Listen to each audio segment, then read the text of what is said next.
తమిళనాడులో జరిగిన ఒక సంఘటన 2020 జూన్ 19వ తారీఖున లాక్డౌను, అప్పుడు పూర్తిగా లాక్డౌన్ ఉంది కరోనా సమయంలో. ఈ లాక్డౌన్లో తమిళనాడులో సెల్ పాయింట్ నిర్వహిస్తున్న తండ్రి కొడుకులు చాలాసేపు షాపు ఉందని ఆ విధానాలతో పోలీసులు అరెస్ట్ చేశారు. అరెస్ట్ చేసిన తర్వాత నైటు 7:30 నుండి తెల్లవారుజామున 3:30 వరకు 4 గంటల వరకు ఇష్టం వచ్చినట్టు ఇద్దరిని కొట్టారు. కొట్టిన తర్వాత ఆ దెబ్బలతో ఈ చర్మం పైన చర్మం చిట్లి రక్తము పోలీస్ స్టేషన్ గోడలకు ఏర్పడిపోయింది పూర్తిగా. ఈ విధానంలో 20వ తారీఖు స్పృహ లేకుండా పడిపోయారు. 21, 22, 22వ తారీఖు కొడుకు చనిపోయాడు హాస్పిటల్కి చేర్పించిన తర్వాత. 23వ తారీఖు తండ్రి చనిపోయాడు. ఆ విషయంలో తమిళనాడులో అంత కరోనా ఉన్నా కూడా చాలా వరకు ప్రజా సంఘాలు ఇంకా సంఘాల వారంతా ఏకదాటిగా ఒక ఉద్యమ స్ఫూర్తి విధానాన్ని అమలు చేసి దాదాపు 9 మంది పోలీసుల పైన చర్యలు తీసుకోవడానికి సిద్ధపడ్డారు. చర్యలు తీసుకున్నారు, ఎఫ్ఐఆర్ అయింది. తదుపరి రిమాండ్లు ఉన్నారు. రిమాండ్లో ఉన్న తర్వాత దాదాపు పూర్తిగా 5 సంవత్సరాలు పూర్తయిన తర్వాత ఇది 6వ సంవత్సరం కూడా పూర్తవుతుంది. 6 సంవత్సరాలు. ఈ సుదీర్ఘ ప్రయాణంలో కోర్టు వారు అన్ని విధాలుగా ఎఫ్ఐఆర్ ఆలోచన చేశారు, ఛార్జ్షీట్లు కూడా చూశారు.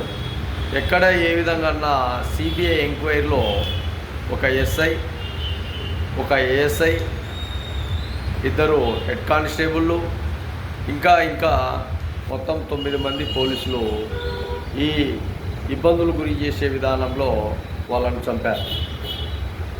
దానికి ప్రతిఫలంగా పోలీసు వారికి ఒక బహుమతి ఏంటంటే ఉరిశిక్ష. ఈ ఉరిశిక్ష పోలీసు వారికి బహుమతిగా కోర్టు వారు ఏర్పాటు చేయడం జరిగింది. ఎందుకంటే పోలీసులు ఎంతో చాకచక్యంగా, ఎంతో బలంగా, ఎంతో ఇవన్నీ ఎక్కడ కూడా చూడలేని విధంగా ఎవడైతే పేదరికంలో ఉంటాడో, ఎవడైతే అండదండగా లేకుండా ఉంటాడో, ఎవడైతే దిక్కుదశ లేకుండా ఉంటాడో వాళ్ళపైన పోలీసు వారు భారతదేశంలో చాలా వరకు ప్రతాపం చూపించడంలో మేమే రాజులం, మేమే మంత్రులం అన్నట్టు వ్యవహరిస్తారు. ఈ వ్యవహార శైలిలో ప్రాణాలు పోగొట్టుకున్న వారికి కోర్టు ఒకే ఒక విధానాన్ని అమలు చేసింది, ఉరిశిక్ష. ఆ ఉరిశిక్షను అమలు చేయడం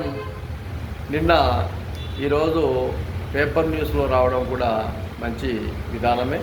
కాబట్టి పోలీసు వారు ఒకసారి బాగా ఆలోచన చేయండి. రాజకీయ ముసుగులో ఉన్న రాజకీయ దోపిడీని, రాజకీయ దొంగతనాన్ని, రాజకీయ లంచతనాన్ని, రాజకీయ రకరకాలుగా ఇబ్బందులు గురి చేసే వ్యక్తిత్వాలను ఎక్కడ కూడా ఏం చేయలేరు. కానీ సాధారణమైన వ్యక్తులను చిన్న విషయాన్ని మందలించేదానికి సంబంధించి ఇంతవరకు ఇబ్బందులు గురి చేసే విధంగా మీ ప్రణాళికలు తీసుకున్నారు అంటే ఎంత అవమానము, ఎంత సిగ్గుచేటు, ఎంతవరకు మీ పోలీస్ డిపార్ట్మెంట్కు ఇది తీరని లోటో ఒకసారి బాగా ఆలోచించండి. పేదవాడికి అండదండగా ఉండాల్సిన పోలీసు వారు, పేదవాళ్లకు అండదండగా ఉండాల్సిన పోలీసు వాళ్ళు, పేద సామాజిక వర్గాలకు అండదండగా ఉండాల్సిన పోలీసు వాళ్ళు, చట్టాన్ని న్యాయాన్ని కాపాడాల్సిన పోలీసు వాళ్ళు ఈ విధంగా ఇబ్బందులు గురి చేసి పూర్తిగా వ్యక్తులను చంపే విధంగా చేస్తున్నారంటే ఎంత ఘోరం. సరే బాగా ఆలోచన చేయండి. ఎన్నో విధాలుగా, ఎన్నో సమస్యాత్మకంగా ఇలాంటి దారుణాలకు ఒడిగడుతున్నారు అంటే మిమ్మల్ని ఏమనాలో అది ప్రజలే పూర్తిగా మీకు ఈరోజు మీ భవిష్యత్తుకు, మీ భవిష్యత్తు ప్రణాళికలకు, మీ భవితకు పూర్తిగా ఈ ప్రజల విధానాలతోనే ఈరోజు ప్రభుత్వము, కోర్టు వారు ఖచ్చితంగా మీకు ఈ శిక్ష అమలు చేసే విధంగా ఇబ్బందులు లేకుండా ప్రజలకు కూడా ఒకసారి బాగా కనుమేలుకోండి. ప్రజలు ఇలాంటి విధానాలలో ఎన్నో విధాలుగా సమస్యాత్మకంగా ప్రజలు జీవిస్తున్నారు అంటే, ఎన్ని విధాలుగైనా ప్రజలు మనోబలంతో ఉన్నారు అంటే ఒక టైంలో పోలీసు వాళ్ళు ఉన్నారనే మనోబలంతో ఉంటారు.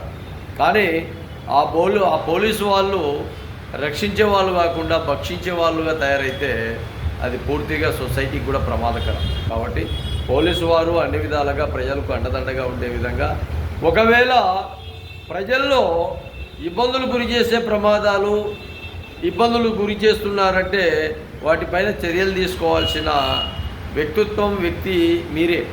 కానీ అనవసరంగా విషయాలలో చావగొట్టి చంపే విధంగా వస్తున్నారంటే అది బాధాకరం.